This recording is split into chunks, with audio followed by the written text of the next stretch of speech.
CSK Andre ரசலுக்கு போவாங்களா இல்லாட்டி Cameron கிரீனுக்கு போவாங்களா? ஐபிஎல் மினி ஆக்ஷனுக்கு முன்னாடி சிஎஸ்கே நிறைய பிளேஸ் வந்து ரிலீஸ் பண்ணியிருக்காங்க அண்ட் அவங்களோட பர்ஸ் வேல்யூ 43 crores வந்து இருக்கு. அவங்க எந்தெந்த பிளேயர்ஸ் எல்லாம் வந்து வாங்கணும் நம்ம வந்து பார்ப்போம். ஃபர்ஸ்ட் வந்து அவங்க டெவான் கன்வே, ரச்சின் ரவீந்திரா இந்த மாதிரி டாப் ஆர்டர் பிளேயர்ஸ்ல ரிலீஸ் பண்ணதுனால பேக்கப்புக்கு ஒரு பிளேயர்ஸ் வாங்கணும், லைக் குவிண்டன் டிகாக் இல்லாட்டி டிம் சைஃபன்.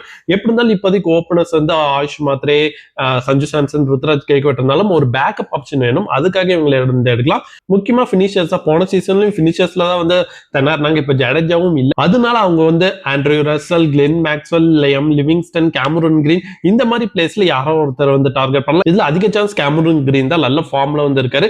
ஆண்ட்ரூ ரசலுக்கு வந்து ஏஜ் ஃபேக்டர் இருக்கு. அவர் வந்து 1 or 2 சீசன் தான் ஆட முடியும். பட் கேமரூன் கிரீன்ங்கிறது லாங் டர்மா வச்சு அவர் வந்து எடுக்கலாம். இதே மேக்ஸ்வெல், லிவிங்ஸ்டன்ல எடுக்கலாம். பட் அது வந்து ஒரு பயங்கரமான கேம்பிளா இருக்கும். அவங்க வந்து பவுலிங்லயும் கொஞ்சம் கான்ட்ரிபியூட் பண்ணுவாங்க. அண்ட் ஈவன் மில்லர் கூட கன்சிடர் பண்ணலாம். பட் இவங்களா வந்து கேம்பிள். பட் கேமரூன் கிரீன் எடுத்தா கண்டிப்பா நல்லா அவர் பெர்ஃபார்ம் பண்ண வாய்ப்புகள் இருக்கு. அதே மாதிரி பவுலர் மத்தீஷா பத்திரானா திரும்பி எடுப்பாங்களான்னு கேட்டா அதுக்கு மோஸ்ட் ப்ராபபிலி வாய்ப்புகள் இருக்காது. ஏன்னா நேத்தன் எலிஸ் தான் வந்து அவர் பிரைமரி பவுலரா வந்திருப்பாங்க. சோ அதை தவிர ஏதாவது 1-2 ஓவர்சீஸ் ஃபாஸ்ட் பவுலர்ஸ் கண்டிப்பா அவங்க வந்து எடுக்க வேண்டி வரும். சோ அவங்களோட 4 ஓவர்சீஸ் பிளேயர் யாரா இருப்பான்னு பார்த்தா Brevis, Noor Ahmad, Nathan Ellis and அது போக ஒருத்தர் இப்ப வாங்க போறது கேமரூன் கிரீனா வந்து இருக்க வாய்ப்புகள் இருக்கு.